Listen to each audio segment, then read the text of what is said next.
Oh my dears, just look at here. Chapter number 8 ले रहा हूं आज. सबसे पहले public finance in India. My dear, chapter बहुत इजी है. 12 मार्क का चैप्टर है with option, but total mark इसका कितना कैरी हो रहा है? 8. अगर मैं बात करूं what is public finance, so my dear try to understand the two important thing. जब भी मैं बात करता हूं पब्लिक, तो यहाँ पे पब्लिक से रिलेटेड जन मानुस नहीं है. यहाँ पर पब्लिक से रिलेटेड है ये government. What is government? Government is an institution which is formed by the public for the public. ठीक है, सो ठीक है कि ऐसी संस्था जिसको व्यक्तियों ने बनाई है, लोगों ने बनाया है, लोगों के लिए बनाई गई संस्था है. ठीक है, सो यहाँ पर फिनांस, पब्लिक फाइनेंस की जब हम बात करते तो इसके बारे मतलब ये किसके बारे में बात करें हम लोग? Government finance. और जैसा कि ये वर्ड हमने फिनांस वर्ड पहली बार नहीं सुना है. फिनांस का मतलब ये होता है मनी मैनेजमेंट, यानी गवर्नमेंट के पास जो पैसे आते हैं उसको किस तरीके से हम क्या करें सर? इस्तेमाल करें. किस तरीके से, what are the sources of finance, and उसका इस्तेमाल कहाँ से करना है, उसकी एप्लीकेशन कहाँ से करनी है, यूज कहाँ पे करना है. ये दो चीजों के बारे में पब्लिक फिनेंस कहता है. My dear, public finance is one of the branches highlight the role and functions of the government in an economy. Government finance किस तरीके से, गवर्नमेंट के किस तरीके से काम करती है, उस पर जो विचार विमर्श और जो प्रकाश डालने की कोशिश करता है, इंपॉर्टेंट बताने की कोशिश करता है, हाईलाइट करने की कोशिश करता है, वो क्या है? आपका पब्लिक फिनेंस. दूसरा, गवर्नमेंट इज अ फॉर्मल और informal institution created by the public in specific region to perform various functions such as. Government एक इस तरीके की संस्था है जो फॉर्मल भी है और इनफॉर्मल भी है. फॉर्मल का मतलब लोगों, यानी एक बोलते हैं ना आधिकारिक तौर पे ऑफिशियल तरीके से, और इनफॉर्मल मतलब लोग अगर जहां पे ऑफिशियल गवर्नमेंट नहीं पहुंच पाती, वहां पर मूवी जैसा सीन होता है जहां पर एक राजा होता है और बाकी सब क्या होती है? प्रजा होती है. वो राजा किसने चुना है? किसी ने नहीं चुना है. वो राजा का बेटा राजा ही बनेगा. वो इनफॉर्मल इंस्टीट्यूशन है. बट फॉर्मल क्या कहता है? With the help of democracy. किसकी मदद से? डेमोक्रेसी की मदद से. तो गवर्नमेंट जो है एक फॉर्मल और इनफॉर्मल इंस्टीट्यूशन है जो लोगों द्वारा बनाई गई संस्था है जिसका काम अलग अलग है. अब क्या क्या काम है इसका? पहला है एक्सटर्नल अटैक से बचाना. जैसे हम इंडियन गवर्नमेंट की बात करते हैं, भारत सरकार की बात करते हैं, तो उसका मेन काम क्या है कि बाहर के जो दुश्मन है उससे अटैक होने से हमें क्या करना है? अपने देश को, अपने रीजन को बचाना है. अगर हम महाराष्ट्र गवर्नमेंट की बात करें, महाराष्ट्र सरकार की बात करें, तो महाराष्ट्र को बाहर जो असामाजिक तत्व है उनसे खतरा हो सकता है, तो ऐसे अटैक से बचने की कोशिश करनी है. लेकिन जब हम लोग इंडियन गवर्नमेंट की बात करें तो वो नेशनल इशू है. कौन सा इशू है? नेशनल. तो इंटरनेशनल लेवल पे जिनसे भारत को खतरा हो सकता है, या जिन असामाजिक तत्वों से कुछ बैड एलिमेंट्स अपने को खतरा हो सकता है, वैसे सारे अटैक से बचाने की कोशिश कौन करता है? गवर्नमेंट करती है. वैसे तो अपने आजू बाजू में अभी फिलहाल कोई नहीं है. Protection of private property of the people. अच्छा, गवर्नमेंट का काम क्या है? प्राइवेट प्रॉपर्टी को बचाना. क्या बोला? लोगों के प्राइवेट प्रॉपर्टी को बचाना. अब गवर्नमेंट मेरी, जैसे फॉर एग्जांपल मेरा एक घर है मुंबई में, एक मेरा खुद का घर है, और अगर कोई ऐरा गहरा नतु केरा कोई डॉम टिकन हारी आया और मेरे घर को उसने तोड़ के चला गया, तो ये मेरी जिम्मेदारी भी है और गवर्नमेंट की जिम्मेदारी है कि मेरी प्राइवेट प्रॉपर्टी पे अगर किसी भी तरीके का कोई एक्शन किसी और ने किया है तो वो मुझे जस्टिस दिलाए. समझा? Clearly, protection of private property of the people. लोगों की प्राइवेट प्रॉपर्टी की रक्षा करना भी किसकी जिम्मेदारी है? गवर्नमेंट की जिम्मेदारी है. Third, generation of employment. लोगों को रोजगार देना. लोगों को देना है रोजगार, एम्प्लॉयमेंट, लोगों को अगर जॉब मिलेगा, लोगों की एम्प्लॉयमेंट होगी, तो लोगों जैसे जैसे जॉब मिलती जाएगी वैसे वैसे उनको क्या मिलेगा सर?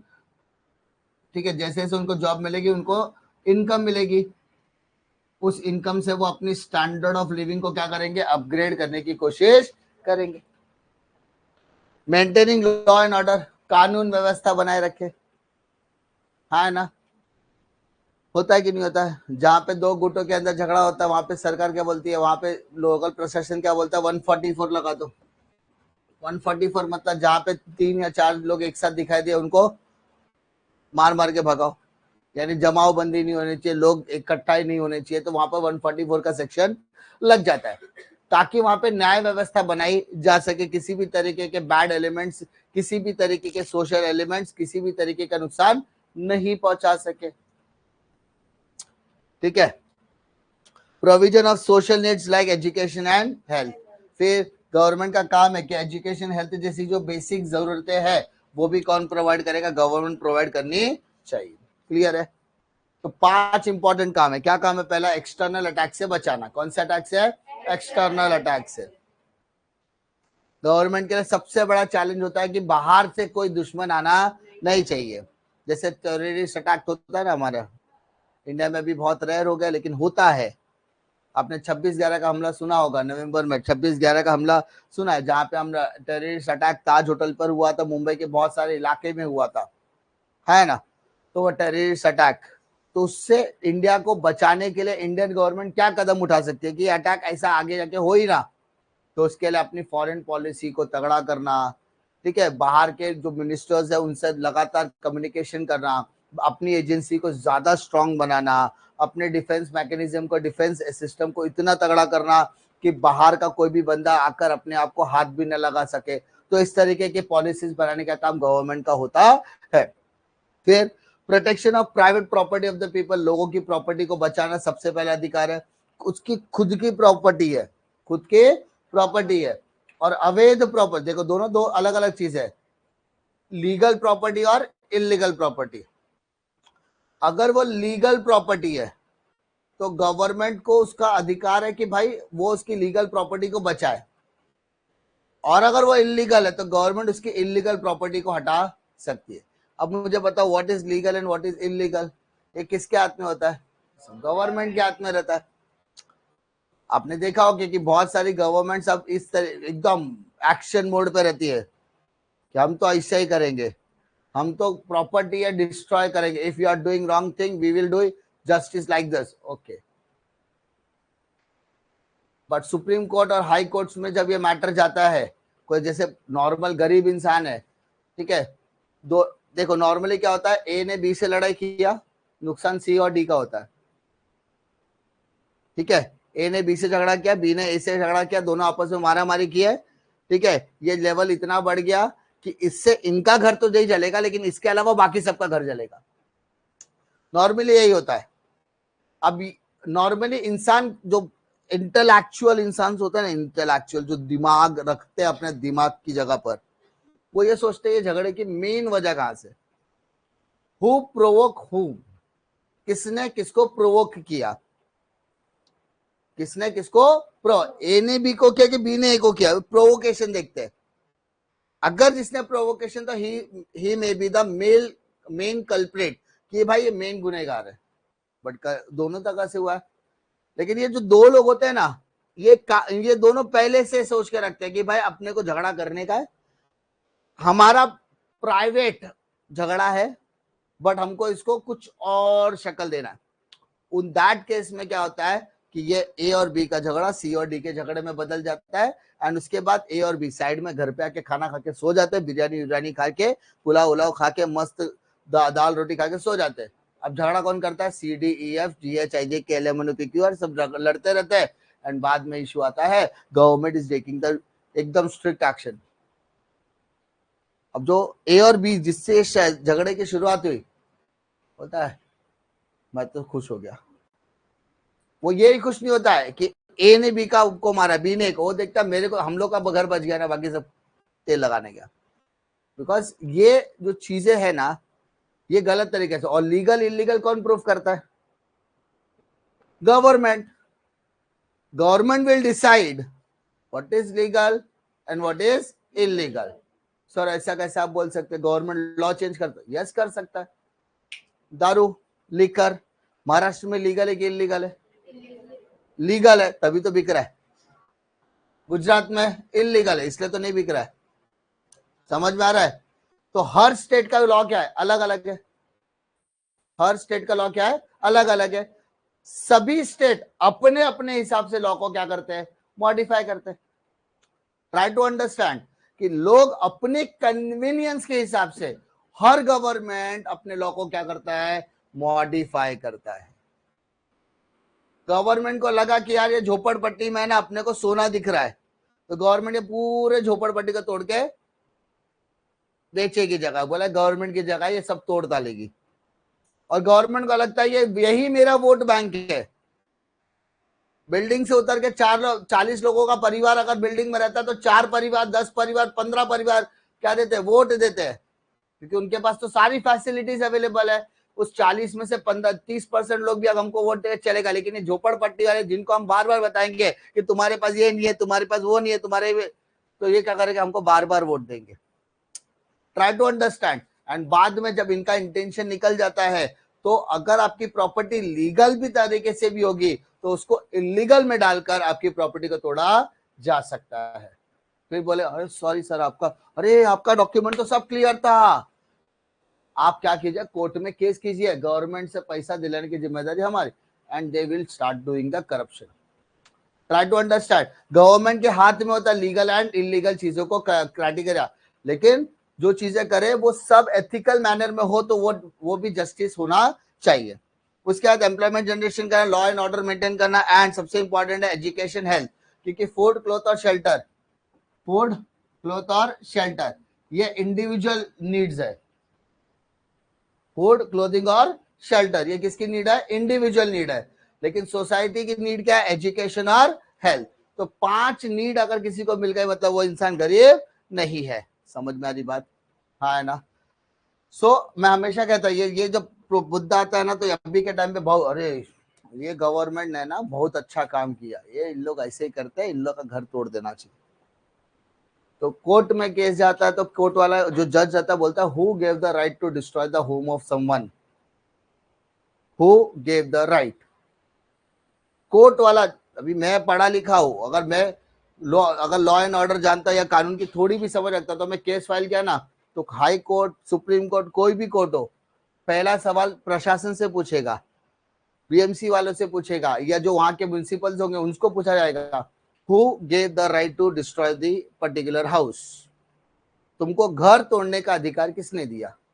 बिकॉज गवर्नमेंट का काम है लोगों को सेफ्टी देना, and what you are doing, तो इसका मतलब you are doing the wrong actions. ठीक है? आपको जितने दिन का घर टूटा, जितने महीने का, जितना टाइम ड्यूरेशन लगा उसका उतना आपको भाड़ा देना पड़ेगा, उसको नया घर कंस्ट्रक्ट करके देना पड़ेगा, एंड उनको कंपेंसेशन देना पड़ेगा, प्लस मानसिक प्रताड़ना के लिए भी आपको कंपेंसेट करना पड़ेगा।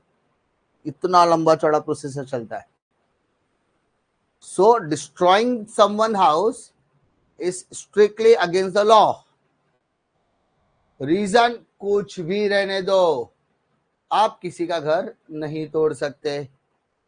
शोकेस नोटिस, पहले नोटिस आता है, पहले आपको नोटिस देते हैं, 21 दिन के बाद आपको वापस से रिमाइंडर नोटिस आता है घर खाली करने का। अगर आपको घर तोड़ना है तो पहले आपको नोटिस जाएगा, इंटीमेशन लेटर जाएगा कि हम आपका घर तोड़ने वाले हैं, आप अपने कंसल्ट अथॉरिटी से कंसल्ट कीजिए। 21 दिन बाद एक और नोटिस आता है, रिमाइंडर नोटिस आता है कि अब तक आपने हमसे कंसल्ट नहीं किया, कृपया जल्द से जल्द कंसल्ट कीजिए।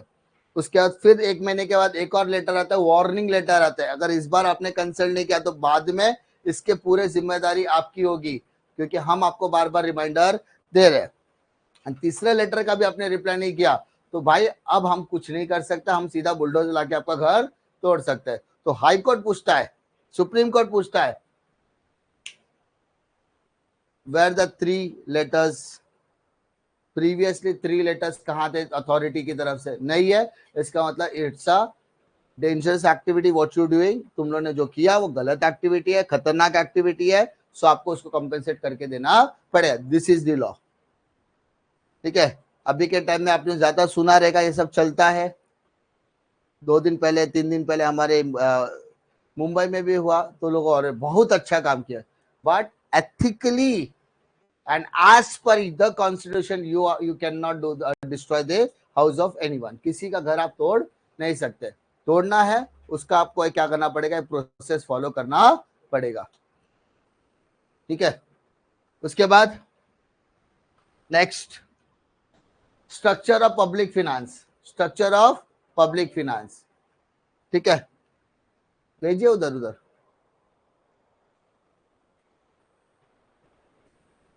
स्ट्रक्चर ऑफ पब्लिक फिनांस बन गया, जाके दादा के पास लेके जा।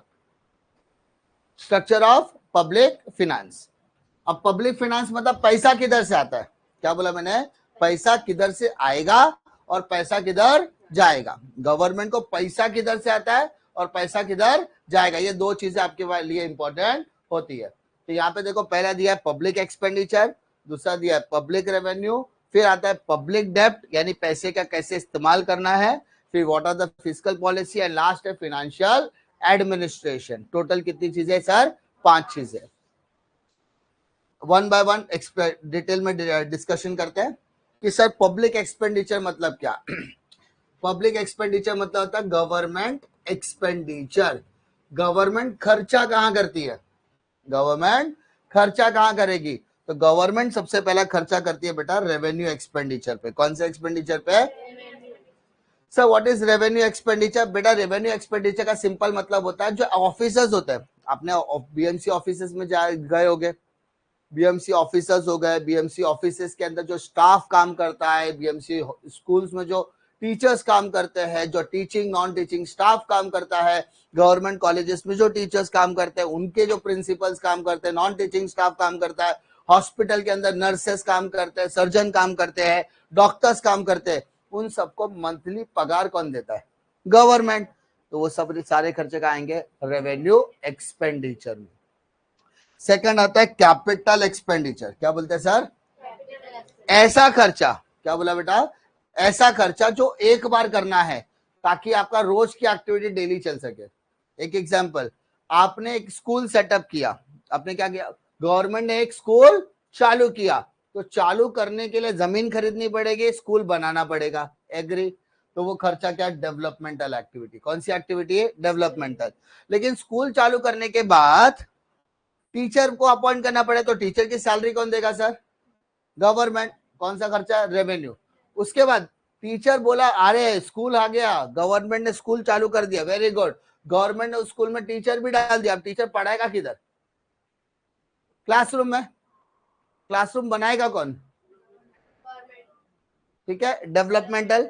लेकिन बोले अच्छा क्लासरूम भी बना दिया, डेवलपमेंट तो हो गया, अब बोलेगा इसको चलाने के लिए या पढ़ाने के लिए बोर्ड लगेगा, वो एक बार खरीदना कि बार बार खरीदना है, एक बार, कैपिटल एक्सपेंडिचर। समझा। तो फिर कोई प्रोजेक्टर से पढ़ाता है, प्रोजेक्टर वन टाइम इन्वेस्टमेंट करेगा, पीसी वन टाइम इन्वेस्टमेंट करेगा, पैनल वन टाइम इन्वेस्टमेंट करेगा, तो ये सब क्या, कैपिटल एक्सपेंडिचर। कौन सा एक्सपेंडिचर है, कैपिटल। डेवलपमेंट दिखता है लेकिन उसको चलाने के लिए जो स्ट्रक्चर लगेगा, जो इक्विपमेंट लगेंगे, वो सब कौन से एक्सपेंडिचर है सर, क्या, डेवलपमेंट एक्टिव। फिर कुछ खर्चे होते हैं जो नॉन डेवलपमेंट होते हैं, क्या होते हैं, नॉन डेवलपमेंट। मान लो हमारे देश के ऊपर किसी न किसी बाहरी ताकत ने, किसी अनवांटेड एलिमेंट ने हमारे ऊपर हमला कर दिया, तो हमारे मोदी जी क्या करेंगे, सर्जिकल स्ट्राइक। वो सीधा बोलेंगे ठीक है, किसी ने हमको एक मारा, हमको 10 मार के आएंगे, ठीक है, गिव एंड टेक का रिलेशन, तुमने हमको ये दिया तो हम भी तुमको वो देना जानते हैं, है। ईट का जवाब पत्थर से, और पत्थर का जवाब देने के लिए खर्चा लगेगा, वो खर्चा क्या है, नॉन डेवलपमेंट है। क्या इससे देश का विकास होगा, नहीं, लेकिन क्या वो करना जरूरी है, यस। क्योंकि जब आप ईट का जवाब पत्थर से नहीं दोगे तो वो सामने वाला अपने को लाइटली लेता है, तो अपन क्या करेंगे, बराबर काटे की टक्कर देना है। तो नॉन डेवलपमेंट यानी जो झगड़े वगैरह होते हैं, अटैक्स होते हैं, तो उसका रिवर्ट करने के लिए जो आप वॉर वगैरह सिचुएशन होती है उसमें खर्चा तो होगा, तो वॉर का एक्सपेंडिचर कहाँ पे आएगा, नॉन डेवलपमेंट एक्सपेंडिचर। क्लियर है क्या, वॉर एक्सपेंसेस। फिर आ जाओ पब्लिक रेवेन्यू। पब्लिक रेवेन्यू दो तरीके का होता है, टैक्स और नॉन टैक्स, टैक्स और नॉन टैक्स, टैक्स और नॉन टैक्स। टैक्स मतलब कर, गवर्नमेंट को पैसा किधर से आता है बेटा? तो अब टैक्स और नॉन टैक्स, टैक्स से आया तो डायरेक्ट टैक्स या फिर इनडायरेक्ट टैक्स। डायरेक्ट टैक्स क्या होता है सर? किसी ने आपकी इनकम में से पैसा मांग लिया, इनकम टैक्स, ऐसा समझो, इनकम टैक्स। और इनडायरेक्ट टैक्स में क्या आता है sir? Goods and service, that is GST. तो जो डायरेक्ट टैक्स है वो प्रोपोर्शनेट होता है। प्रोपोर्शनेट मतलब ज्यादा पैसा, ज्यादा कमाया तो ज्यादा टैक्स भरना पड़ेगा, कम कमाया तो कम टैक्स भरना पड़ेगा। घर में बैठा है, कमाता ही नहीं है, तो टैक्स भरने की जरूरत भी। Second, progressive and regressive. Progressive मतलब हर इंसान की इनकम बढ़नी चाहिए कि कम होनी चाहिए? तो प्रोग्रेसिव नेचर है, तो आपका टैक्स भी कैसा नेचर रहेगा? प्रोग्रेसिव। इनकम बढ़ेगी तो टैक्सेस भी बढ़ेंगे, ठीक है। और रिग्रेसिव मतलब क्या? Due to the reason of recession and all, कभी कभी आपका क्या होता है, जो पॉलिसी है या किसी और चीजों की वजह से आपकी इनकम कम होती है तो आपके टैक्सेस के ऊपर भी उसका फर्क पड़ता है। क्लियर है? इनडायरेक्ट में क्या आएगा सर? Only GST. क्या आएगा? जीएसटी। जीएसटी मतलब goods and service tax. Clear है? नॉन टैक्स रेवेन्यू में क्या है? इंपॉर्टेंट है। What are the sources of in non-tax revenue? What are the sources of non-tax revenue? पहला क्या? पैसा किधर से आ रहा है बेटा? गवर्नमेंट के फीस। फॉर एग्जाम्पल, अगर आप बर्थ सर्टिफिकेट, डेथ सर्टिफिकेट, है ना, मैरिज सर्टिफिकेट वगैरह के लिए अगर आप बीएमसी में अप्लाई करते हो तो वो एक फॉर्म का पैसा लेते हैं, 10 रुपया, 20 रुपया, 5 रुपया, ऐसा पैसा होता है, कुछ समथिंग अमाउंट रहता है। वो पैसा किसकी जेब में जाएगा? गवर्नमेंट। क्या है वो? Fees. Second, prices of public goods and services. आपको रेलवे से ट्रैवल करना है तो टिकट लेना जरूरी है कि नहीं? तो उसके लिए पैसा, आप सर्विसेज एंजॉय कर रहे हो तो आपको टिकट लेना पड़ेगा। बीएसटी बस नहीं, गवर्नमेंट ने बोला सरकार आपकी है, सरकार, तो आपने ट्रेन में बैठ गए, सरकार तो मेरे को क्या टिकट का जरूरत? तो सरकार आपकी है मतलब सरकार बोला ये प्रॉपर्टी आपकी है। अरे आपकी है मतलब तेरा नहीं हो गया, ऑन पेपर नहीं, आपके सहूलियत के लिए। एक सिंपल सी एग्जांपल है, यहां से अगर आपको विले पार्ले जाना है, प्राइवेट रिक्शा पकड़ेगा, वो 40, 50, 60 रुपए तक जाएगा मीटर। अगर आप वही ट्रेन से ट्रेवल करते तो 5 रुपए में आप विले पार्ले पहुंच जाओगे। क्लियर है? तो ये सर्विस आपके लिए बनाई गई है ना, तो या उसके अगर आप गवर्नमेंट की कोई भी गुड्स या सर्विसेज को इस्तेमाल करते हो तो उसका पैसा लगेगा, और वो भी क्या लगेगा? मिनिमल लगेगा। मिनिमल मतलब सबसे कम। राशन मिलता है तो उसका पैसा लगेगा। Prices of goods and services. Special assessment, कभी कभी आप बोलते हैं ना सिक्योरिटी फोर्सेस लगेगी, शाहरुख खान गांवदेवी में आ गया। अच्छा नहीं बेटा, वो भंगार लोगों को अपन नहीं बुलाते। मॉरली एथिक्स होने चाहिए, मॉरली एथिक्स। अरे किसी ने ऐसे लोगों को बुलाओ जिसका स्ट्रगल अपने आंखों से देखा हो। आप ऐसे लोगों को लेकर आप उसको एडमायर करो जिसका स्ट्रगल आपने देखा हो, जिसने इंडस्ट्री को 20, 25, 30 साल दिए हैं। नए लोगों को तो स्ट्रगल अभी दुनिया देखना बाकी है, अंजाम अभी पूरा बाकी। अभी तक तो उन्होंने कुछ देखा ही नहीं, कुछ किया ही नहीं, जिंदगी में कुछ उखाड़ा ही नहीं है। किसी मूवी का, कोई मूवी होती है 100, 150, 200, 250 करोड़ में बन जाने वाली मूवी का हीरो फ्लॉप निकलता है। रीजन क्या है? उन्होंने वो स्ट्रगल किया ही नहीं है अभी तक। किसी की एक मूवी हिट हो जाना इसका मतलब गारंटी वो हीरो बन गया नहीं, इसका स्ट्रगल देखो। ट्राई टू बी अंडरस्टैंड कि भाई एक्टर कौन होता है और हीरो कौन होता है। एक्टर एक्टिंग से प्रभावित करता है, हीरो खाली स्टंटबाजी से। आज दुनिया का कोई भी माइकल कितना भी अच्छा एक्टर हो, वो हीरो नहीं बन सकता, लेकिन हीरो कभी एक्टर नहीं बन सकता। एक्टर बाय बॉर्न होता है, उसको पता होता है what are the calibre of acting. ठीक है? हीरो जो है ना, अभी के लोग हीरो सुपरस्टार बनना चाहता है। टाइगर श्रॉफ देखो, वन लाइन ऑफ एक्टिंग, सिर्फ एक टाइप के मूवीज करता है, तो वो हीरो सुपरस्टार बनना चाहता है, वो खाने का काम नहीं है। मनोज वाजपेयी देखो, नवाजुद्दीन सिद्दीकी देखो, वो they are the born actors. उन्होंने अपने एक्टिंग को इस तरीके से किया है ना कि कोई वो किसी के भी परफॉर्मेंस को ढीला कर सकते हैं। एक्टर्स की मूवी चले ना चले उनको शायद फर्क नहीं पड़ता, उनको पता, लेकिन उनका परफॉर्मेंस ताबड़तोड़ रहता है, तगड़ा रहता है। हिट और फ्लॉप से किसको फर्क पड़ता है? हीरो को। सलमान खान की एक मूवी नहीं चलेगी तो फ्लॉप का ठप्पा। कभी उसको देखा है कि सलमान खान के सामने नवाजुद्दीन दा उसका मूवी चला नहीं, उसने कभी टेंशन नहीं लिया, भाई मैंने मेरा परफॉर्मेंस करके छोड़ दिया, I am doing my duty, खत्म। फर्क पड़ता है सुपरस्टार वगैरह, ठीक है। तो जब ऐसे लोग पब्लिक अपीयरेंस में आते हैं, राहुल द्रविड़ को देखा कभी?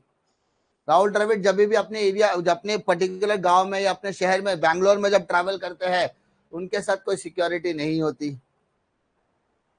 नॉर्मल शेयरिंग ऑटो या नॉर्मल ऑटो में वो ट्रैवल करते हुए पाए जाते हैं, नॉर्मल टाइम पर अपने बेटे का मैच देखने के लिए आ जाते हैं, विदाउट सिक्योरिटी। कुछ उनको सिक्योरिटी नहीं, कुछ नहीं, दे आर द लेजेंड्स।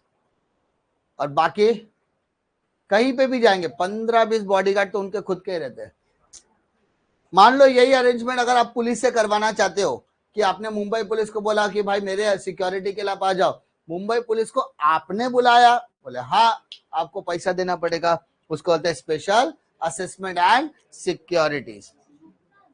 फिर आता फाइन्स एंड पेनल्टीज। आपने कोई भी किसी भी तरीके का रूल वगैरह ब्रेक किया है, सिग्नल ब्रेक किया तो फाइन लगता है, और वो फाइन को देरी से दिया तो उस पर पेनल्टीज भी लगती है, तो फाइन्स एंड पेनल्टीज। उसके बाद आता है gift, grants and donation. Government के काम से आप बहुत ज्यादा खुश हो गए तो आपने डोनेशन दे दिया, सीएम रिलीफ फंड में, पीएफ रिलीफ फंड में, या फिर किसी भी तरीके की आपदा आ गए तो आपने डोनेशन कर दिया। आपके गवर्नमेंट के कोई काम से बहुत ज्यादा खुश हो तो आपने गवर्नमेंट के नाम पर एक चेक दे दिया, है ना, तो वो क्या हो गया? Gift, grants and donation. मदद बोलते हैं ना, मदद, वैसा। स्पेशल लेवी, स्पेशल लेवी मतलब कभी कभी गवर्नमेंट क्या करता है ना, किसी स्पेशल प्रोजेक्ट के लिए, क्या बोला मैंने, गवर्नमेंट किसी स्पेशल प्रोजेक्ट के लिए स्पेशल तरीके के टैक्सेशन पॉलिसीज का इस्तेमाल करती है। और लास्ट आता है बोरोविंग। क्या आता है सर? बोरोविंग, यानी कर्जा वगैरह लेना। गवर्नमेंट का कोई डेवलपमेंट प्रोजेक्ट आया है, फंड की रिक्वायरमेंट है, तो स्टेट गवर्नमेंट, किसी और स्टेट गवर्नमेंट या सेंट्रल गवर्नमेंट या IMF, इंटरनेशनल मॉनेटरी फंड या वर्ल्ड बैंक से वो कर्जा ले सकती है। तो ये क्या हो गया? Non tax revenue. क्लियर है क्या? फिर आ जाओ पब्लिक डेप्ट। पब्लिक डेप्ट मतलब कर्जा, गवर्नमेंट के ऊपर कितना कर्ज है। अगर आप जाकर देखोगे, ये डेटा आप जरा सर्च करना, गूगल पे जाके सर्च करना कि इंडिया के ऊपर 2014 में कितना कर्जा था और 2024 में इंडिया के ऊपर कितना कर्जा है, और वो बढ़ गया तो उसमें कितना % का इंक्रीमेंट हुआ, वो मुझे बताना। इसका मतलब क्या हो रहा है कि मैं कर्जा लेते जा रहा हूं, खुद का डेवलपमेंट करते जा रहा हूं, लेकिन वो कर्जा रिपे करने की शक्ति है या नहीं वो चेक की नहीं जा रही है। So what will happen? नहीं, डेवलपमेंट तो हो रहा है। अरे डेवलपमेंट हो रहा है। अरे मैंने बैंक से 5 करोड़ का कर्जा ले लिया और उस 5 करोड़ से मैंने 5 करोड़ का फ्लैट ले लिया, तो वो डेवलपमेंट है क्या? अरे बिल्कुल नहीं है। गवर्नमेंट बोलेगा, बैंक वाला बोलेगा मेरे को मेरा 5 करोड़ रिटर्न दे, कहां से देगा? वो 5 करोड़ की प्रॉपर्टी बेच के ही देगा। तो काय का development? For doing the development you have to repay your liability as soon as possible. Development दिखाना है ना, तो डेवलपमेंट दिखता है, तुमको पता है। अरे 4 फ्लैट है सर के पास, मानो बोला 4 फ्लैट है। अरे वो 4 फ्लैट दिखता है लोगों को डेवलपमेंट, लेकिन उसके पीछे क्या लायबिलिटी दिख रही है क्या? नहीं। So you have to be very very sure कि आपको डेप्ट दिखना जरूरी होता है, कर्जा। सो ये कर्जा आता कहां से है सर? 2 तरीके से, एक इंटरनल डेप्ट, दूसरा देश के अंदर, इंडिया के अंदर की किसी एजेंसी से, इंडिया के अंदर किसी भी तरीके के बैंक से, फाइनेंशियल इंस्टीट्यूशन से, किसी बिजनेसमैन से, लोगों से, इंडिविजुअल से अगर आपने कोई कर्जा लिया है उसको बोलेंगे इंटरनल डेब्ट। क्या बोलेंगे? देश के अंदर। अगर देश के बाहर, अमेरिका से, यूएस से, रशिया से, फ्रांस, चाइना वगैरह कहीं से भी, देश के बाहर से किसी भी इंडिविजुअल, किसी भी बिजनेसमैन, किसी भी बैंक, कोई भी फाइनेंशियल इंस्टीट्यूशन या किसी भी इंटरनेशनल फंडिंग ऑर्गेनाइजेशन से अगर आपने पैसा लिया है उसको हम एक्सटर्नल डेब्ट बोलेंगे। With in the country, outside the country. देश और विदेश में क्या अंतर है बेटा? अपना देश देश है, बाकी सब विदेश है। सिंपल सा फंडा है। What is foreign? फॉरेन क्या है? अपना देश नेशन है, बाकी सब फॉरेन है। इंडिया इज इंडिया, इंडिया हमारा नेशन है। इंडिया को छोड़ के बाकी दुनिया भर की कंट्री हमारे लिए क्या है? फॉरेन कंट्री है। क्लियर है? फिर आता है फिस्कल पॉलिसी। कौन सी पॉलिसी है? फिस्कल पॉलिसी तीन चीजों के बारे में बात करता है, एक्सपेंडिचर, रेवेन्यू और डेब्ट। एक्सपेंडिचर यहां पर हमने डिस्कस किया, पब्लिक एक्सपेंडिचर। सेकंड क्या है? Public revenue. थर्ड क्या है? पब्लिक डेब्ट। ये तीनों को कंबाइन किया तो क्या बनेगा बेटा? Fiscal policy. क्लियर है? हाँ है ना? एंड लास्ट आता है financial administration, revenue, expenditure and debit policy of the overall growth. ये क्या करता है सर? जैसे आरबीआई है, हाँ है ना, कमर्शियल बैंक है, security and exchange board of India है, इंटरनेशनल मॉनेटरी फंड है, वर्ल्ड बैंक है। इस तरीके के फाइनेंशियल बड़े बड़े इंस्टीट्यूशंस आपके गवर्नमेंट को डायरेक्टली या इनडायरेक्टली कभी ना कभी फंड प्रोवाइड करते हैं। तो वो फंड का यूटिलाइजेशन कैसे हो रहा है ना, उसके ऊपर नजर कौन रखता है सर? Financial administration. अरे पैसा दिया है ना, इस्तेमाल कहाँ कर रहे वो भी तो बताओ, है ना? अगर किसी ने मान लो फ्यूचर में आरटीआई मार दिया, so what is RTI? Right to information. मान लो मेरे एरिया का नगर सेवक है, 5 साल में कभी दिखाई नहीं दिया मेरे को, ठीक है? अगर मैं बोलूंगा मेरे नगर सेवक का नाम क्या है, तो भाई मेरे को बहुत मुश्किल से याद आता है। अच्छा, कितनी बार देखा है तो याद करना पड़ता है भाई। 2017 में, 18 में, अच्छा इलेक्शन हुआ था, 19 में वो दिखा था, 5 या 6 बार दिखा रहेगा पूरे। ओके, आपने उनका नाम सबसे ज्यादा कहाँ देखा है? हाँ, जितने भी शौचालय उसके ऊपर लिखा रहता है कार्य सम्राट, उसके आगे नगर सेवक, उसके आगे। उसके अलावा आपने कभी साक्षात रूप में देखा है क्या? बोले नहीं। अच्छा, उसके अलावा आपको और कुछ काम याद आता है? नहीं। उन्होंने कभी लोगों की मदद की? बोले कभी देखा नहीं। उन्होंने कभी आपसे बात करने की कोशिश की? बोले नहीं। उनके घर में पानी भरता? बोले नहीं। क्यों नहीं भरता? क्योंकि वो बिल्डिंग में रहते हैं। अच्छा, इलेक्शन जीतने से वो कहाँ रहते थे? झोपड़पट्टी में। 5 साल में 4 फ्लैट बना के बैठे। ग्राउंड रियलिटी डिफरेंट है, बाकी चीजें डिफरेंट है। तो जब अगर कोई त्रस्त रहता है, अरे भाई हमारे यहाँ का नेता इतना पैसा कमा के बैठा, कहाँ से आया पैसा? आरटीआई मारते हैं। आरटीआई हमारा, आरटीआई से सर इन्फॉर्मेशन दिया कि ये नगर सेवक था, इससे इतना कार्यकाल था, इसको इतना फंड नहीं मिला, ये फंड का इस्तेमाल उसने यहाँ किया। अगर वो फंड का, अभी वो फंड के ऊपर भी आप आरटीआई मार सकते हैं कि ये फंड का तो इस्तेमाल ही नहीं हुआ, तो पैसा गया किधर? तो सारी डिटेल चीजें कहां पर मिलेगी? फाइनेंशियल एडमिनिस्ट्रेशन में। कि हमने गवर्नमेंट चुनी है ना, तो उस गवर्नमेंट के रिलेटेड जितने भी फाइनेंशियल डेटाज है उस पर आप क्या मार सकते हो? आरटीआई मार सकते हो, ताकि वो बताएंगे कितना पैसा सैंक्शन हुआ, कितना पैसे का इस्तेमाल कहां पर हुआ, कौन कौन से प्रोजेक्ट्स में पैसा लगा है, उसका एक्विजिशन कॉस्ट क्या है, उसका कॉस्ट ऑफ कैपिटल क्या है, डिबेंचर क्या है, सब कुछ बताने की कोशिश कहां करते हैं? फाइनेंशियल एडमिनिस्ट्रेशन में। क्लियर है क्या? डिफिकल्टी? ये चार्ट अगर आपने कर लिया तो आपका पूरा चैप्टर अच्छे से हो जाएगा। क्लियर है क्या? पक्का? ठीक है। जब हम बड़े हो जाते हैं तो हमें पेंसिल के बदले पेंसिल है बेटा, पेन दे दिया जाता है, क्योंकि हम समझ जाए कि अब हमारी गलतियों को मिटाना आसान नहीं है। ठीक है, सिंपल सी बात है। आज मॉर्निंग में भी जो डिस्कशन किया वही सेम चीजें now choose your priority whether to go to the college or not. कब तक बहाना मारोगे कॉलेज का? कब तक अपनी नाकामियों का डिकरा, नाकामियों की रिस्पॉन्सिबिलिटी कॉलेज के कंधों पे डालोगे? कॉलेज में जाकर भी कौन सा पढ़ाई कर रहे हो? कॉलेज वाला टीचर बोल बोल के थक गया, बेटा एबीटी के लिए आजा, 2 बजे आ, तो ये भाई साहब 2:30 बजे पहुंचेंगे. So take your responsibility wisely. Second important चीज, कंसिस्टेंसी के साथ रिवीजन करते रहो, वरना भारी तो सिर्फ और सिर्फ तुमको मिलेगा.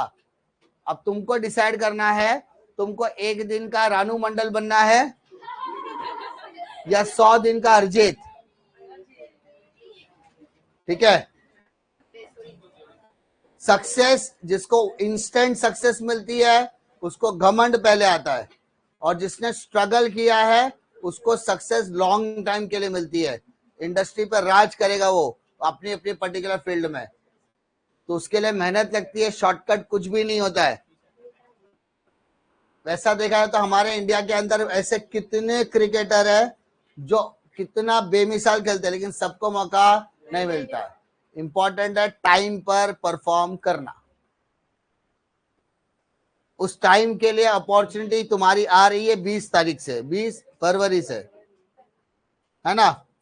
अगर आप उस दिन भी आप परफॉर्म नहीं कर पाए तो कुछ मतलब मिलने वाला नहीं है, लेकिन उसके लिए प्रिपरेशन आपको पहले से चालू करनी पड़ेगी. ठीक है.